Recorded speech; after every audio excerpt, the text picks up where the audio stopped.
कि पीठासीन अध्यक्ष रमा देवी जी के साथ जो अभद्रता की आजम ने, आज वो खुद इंडिया न्यूज पर अभी मौजूद हैं और वो खुद बताएंगी कि आखिर वो वाकया कैसे शुरू हुआ। रमा जी, आपका स्वागत है। मेरे साथ इस बहस में तमाम मेहमान जुड़ेंगे। मेरे साथ बीजेपी के बुद्धिमान और तेज तर्रार प्रवक्ता डॉक्टर सुधांशु त्रिवेदी जुड़ेंगे। मेरे साथ सुनीता दुग्गल जी जो कि बीजेपी सांसद हैं सिरसा से, वो जुड़ेंगी। मेरे साथ रमा देवी जी, जैसा कि मैंने पहले कहा, वो मौजूद हैं। मेरे साथ वंदना सिंह जो कि राजनीतिक विश्लेषक हैं, लेकिन उनका झुकाव समाजवादी पार्टी की तरफ होता है। मेरे साथ वैभव कुमार जुड़ेंगे जो कि राजनीतिक विश्लेषक हैं। मेरे साथ अंबर जैदी जुड़ेंगी और निकिता चावला भी जुड़ेंगी। लेकिन सबसे पहले रमा जी, आपका स्वागत है इंडिया न्यूज में। मैं ये चाहूंगा कि कल आखिर ये वाकया कहां से शुरू हुआ और आपको उस समय, जिस समय आजम खान अभद्रता की चरम छू रहे थे, उस समय आप क्या महसूस कर रही थी?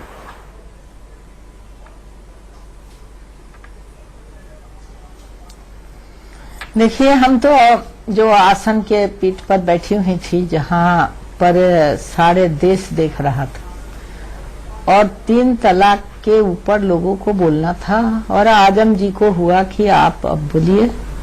बोलने के क्रम में वो विषय वस्तु को छोड़कर उल्टा सीधा बोलना शुरू किए, जिस पर हम कहें उधर से हंगामा हो गया।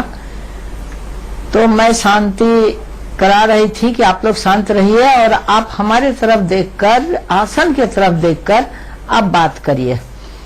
तो वो जो लफ्ज इस्तेमाल किए वो कहने लायक नहीं है। वो सारे सदन इससे मर्माहत हुआ, सारा देश मर्माहत हुआ जी। और एक महिला के साथ इस तरह का व्यवहार विचार इतना खराब लगा कि ये इनकी आदत सी बन गई है कि किसी को भी कुछ कह देने का। हम सोचते हैं कि ऐसे आदमी सांसद बनकर आया है और किससे बात कर रहा है? जो पीठासीन कुर्सी पर बैठे हुए आपका विचार सुनने के लिए, आपका भाव सुनने के लिए बैठे हैं। जो हम लोग का बिल था 3 तलाक पर, तो ऐसे परिस्थिति में एक जुड़ता है गरीबों की आह, पीड़ा, दर्द, दुख जो जुड़ता है। इसको समझने के लिए हम लोग ये 3 तलाक का बिल लाए थे कि इन लोग कितना निर्दयी भाव से। रमा जी, जिस समय आजम खान आपसे बातचीत कर रहे थे और जो शाब्दिक व्यवहार था, रमा जी, जो शाब्दिक व्यवहार आजम का था, इसको लेकर तमाम भर्त्सना हो रही है और की भी जानी चाहिए। जी। लेकिन जिस समय वो आपसे वार्तालाप कर रहे थे सदन में, उस समय आप जो थोड़ी मुस्कुराहट थी, लेकिन आपके मन में खींच भी पैदा हो रही थी, ऐसा लगता है।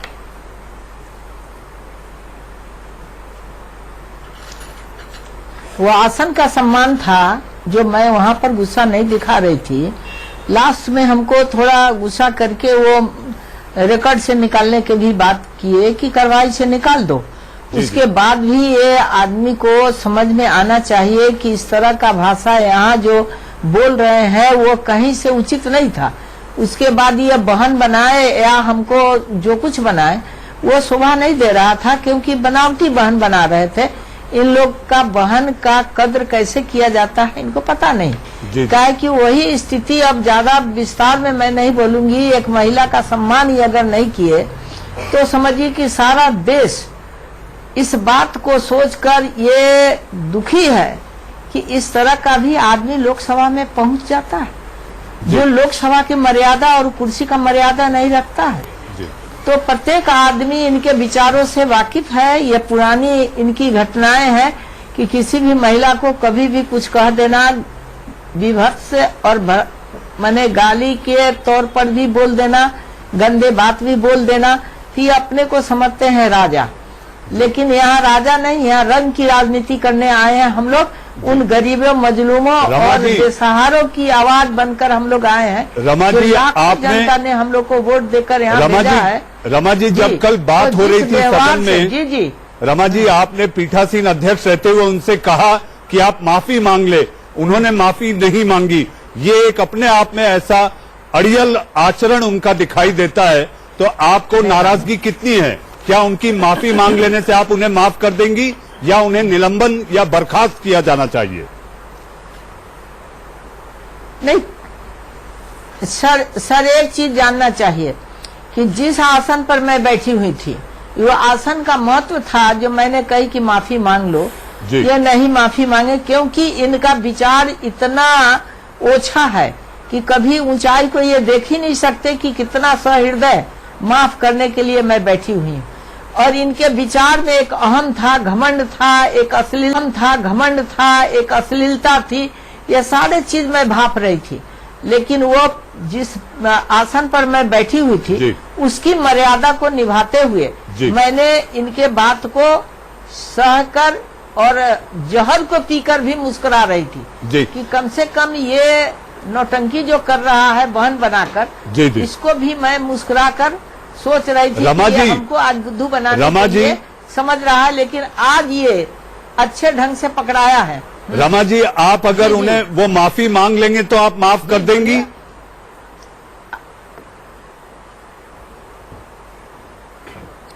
नहीं, वो तो बात की बात है। उस समय माफी मांगते तो हम समझते कि वास्तव में ये गलती नहीं किया। रमा जी, कभी किसी ने आपके साथ इस तरह का व्यवहार या शाब्दिक आचरण किया है? उसको रमा जी, सदन के अंदर या बाहर कभी किसी व्यक्ति ने आपके साथ इस तरह का शाब्दिक आचरण किया है?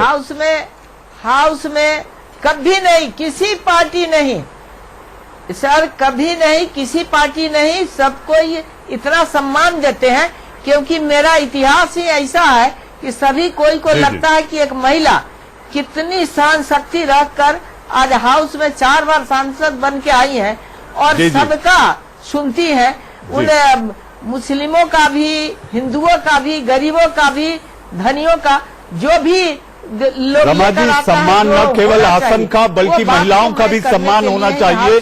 मेरे ख्याल से यही आजम भूल गए थे और बार बार भूल जाते हैं। वंदना सिंह जी, रमा जी हमारे साथ जुड़ी हैं और ये पहला ऐसा मौका है कि कल की घटना के बाद रमा जी पहली बार किसी टीवी डिबेट के बैच में है। तो वंदना जी, आप क्या कहेंगी? आपके पास कोई जवाब दिखता है कि आजम ने जो कहा वो कितना सही, इसकी मुखालफत होनी चाहिए या आप इसके साथ खड़ी दिखती हैं?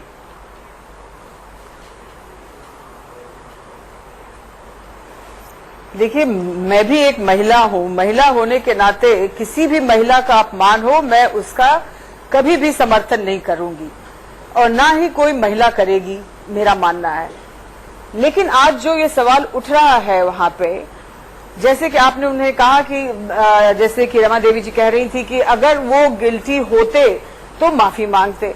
मुझे जो लगता है उन्होंने इसलिए नहीं मांगा होगा माफी क्योंकि फिर तो हम कहेंगे वो गिल्टी है। यहाँ भाव का ही फर्क पड़ रहा है। अब किस भाव से उन्होंने कहा, ये सवाल तो आप आजम खान से पूछें।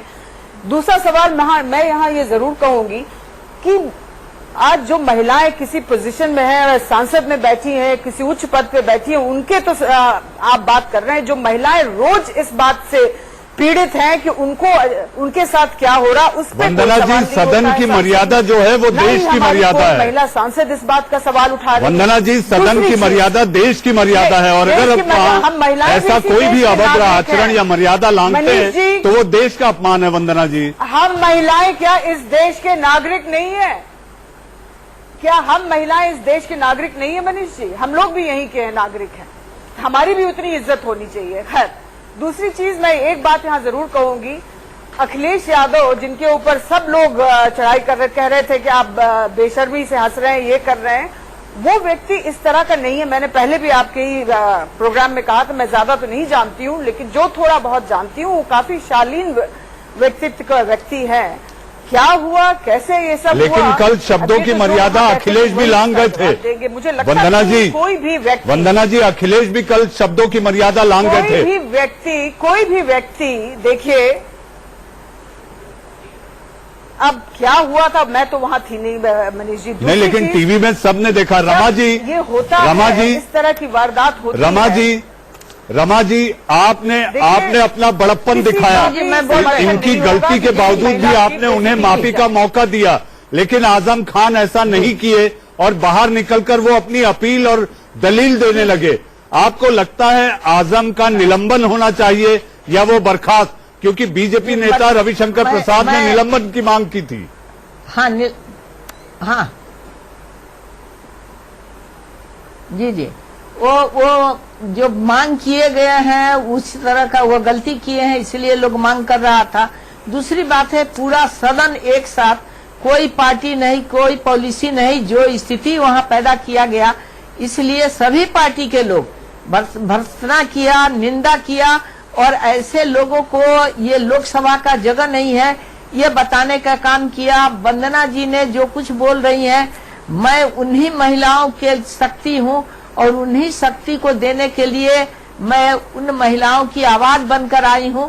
ये कभी नहीं भूले वंदना जी कि इंसाफ अगर चाहिए तो अच्छा आपका लगा ये इंसाफ होगा, सुन के। इन महिलाओं का इंसाफ लगा होगा, ये उन सुन के। गरीबों का इंसाफ होगा जो आदमी ने। जी हाँ, नहीं रमा जी आप बोलिए, रमा जी आप बोलिए। आप लोगों की ही आवाज है। आपको किसी तरह का अगर कष्ट होता है आपकी, जी जी जी जी, किसी तरह का अगर किसी भी महिला को, किसी वर्ग की, किसी जाति का अगर उसको तकलीफ होता है, अगर हमारे पास पहुंचती है तो मैं खाली पैर दौड़कर उसका स्वागत करती हूं और उससे जो हक है वो दिलाने का कोशिश करती हूं। इसलिए तो मैं यहाँ पर आई हूँ, इतने तकलीफ सहने के बाद मैं आपकी आवाज बनकर वंदना जी आई हूँ। कभी चिंता मत कीजिएगा कि हम लोग अलग हैं और जिस परिस्थिति में उसकी आदत जो है वो आपको जानकारी होनी चाहिए कि इन्होंने कब कहाँ कैसे बोला है, ये सारी चीज को महसूस भी करती होंगी और इनको अपना आवाज में एक ऐसा लगता है कि कुछ भिन्न तरह की बातें अंदर अंदर घुटते रहता है। वो घुटन जो है या इनका घुटन शुरू से इनका ये एक मनुष्य में होता है कि ये आजम खान एक विशेष में से आते हैं जो हमेशा घटिया हरकत करते हैं और आवाज भी इनका जो निकलता है तो एक टोंट की तरह। रमा जी आखिरी बात मैं आपसे पूछना चाहता हूं, बहस तो जारी रहेगी, डॉक्टर त्रिवेदी भी जुड़ गए हैं। मैं आपसे पूछना चाहता हूं किस तरह की सजा आपके मन में चल रही है जो आजम खान को दी जानी चाहिए?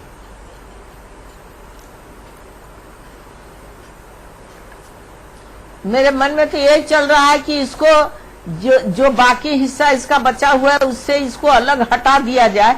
जो ऐसे आदमी सांसद के कुर्सी पर बैठने लायक नहीं हो, जो एक महिला का कद्र, उस कुर्सी का कद्र नहीं किया, जो हिंदुस्तान के सबसे ऊंची कुर्सी पर हम बैठे हुए हैं और इनकी बात सुनने के लिए बैठे हुए हैं, तो इनके मन का विचार भाव कर तो ऐसा लगता है कि गांव गवई की महिला इनको देखकर कहां भागती होगी और किस तरह की स्थिति पैदा करते होंगे। आज वो रो रहा होगा लोग इनको वोट देकर कि ऐसे आदमी को वोट दिए जो हम लोग को ये क्या कहा जाता है, लज्जित करता है। यानी रमा जी ये मान लिया जाए कि आप कठोर से कठोर सजा चाहती हैं जो आजम को दी जानी चाहिए। जहां से भी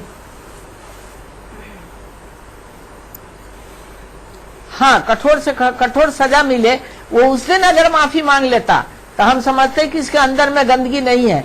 यह वास्तव में यह बहन कह रहा है, लेकिन जिस तरह की इसकी आव भाव था वो बहन तो बाद में नाटक के तौर पर किया था, फिर भी मैं माफ कर देती। लेकिन अब ये समय बीत गया है और इसकी जो गुणता है, जो भीतर का अहम है, ये अपने को राजा समझता है। तो हम लोग रंक का सेवा करने आए हैं, राजा का यहाँ कोई अधिकार नहीं है। यहाँ हमारे आदरणीय प्रधानमंत्री उन गरीबों का सेवा करने के लिए ही, उन दिव्यांग जनों का सेवा करने के लिए ही हम लोग यहाँ पहुंचे हुए हैं और हमारी जो आवाज है उन गरीबों के लिए है, वो पीड़ितों के लिए है, उन अकलियतों के लिए है जो 3 तलाक में वह सारा चीज लिखा हुआ है। जी यही बोली है जो महफिल में बिठाती है और यही जुबान की बोली है जो महफिल से उठाती है। और मेरे ख्याल से रमा जी भी यही चाहती हैं कि अब वो उस महफिल में ना आए जिसे संसद कहा जाता है। रमा जी अगर वो आपको बहन बहन कह रहे थे, अगर माफी मांग लेते तो आप उसी समय माफ कर देती।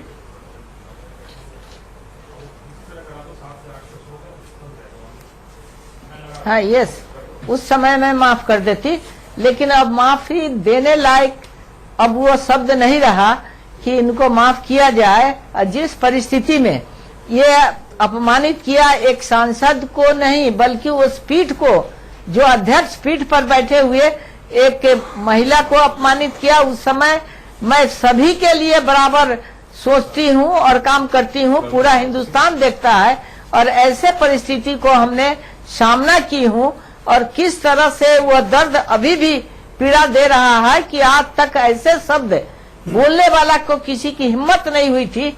जो मुझे उस कुर्सी पर बैठे हुए पर वो कुर्सी पर बैठे हुए पर वो आदमी बोला, वो आदमी नहीं, वो जानवर से भी बदतर है, जिसका जरूर इलाज होना चाहिए। और ये कुर्सी उसके लायक नहीं है जो सांसद में वो बैठे। उसके लिए मैं पूरी कड़ाई से कहेंगे कि इसको सजा मुकर्रर करे और इंसाफ हमें मिले जी, और सभी महिलाओं को मिले। मेरी इंसाफ क्या, पूरी भारतवर्ष की महिलाओं को इंसाफ मिले। और सभी पार्टी के लोगों ने जिस तरह से मुझे सम्मान देने का काम किया है, मैं आभार व्यक्त करती हूँ, उनको धन्यवाद देती हूँ कि किस तरह की स्थिति में उन्होंने हमारा पक्ष रखा और जो सही बात है वही रखा। जी जी।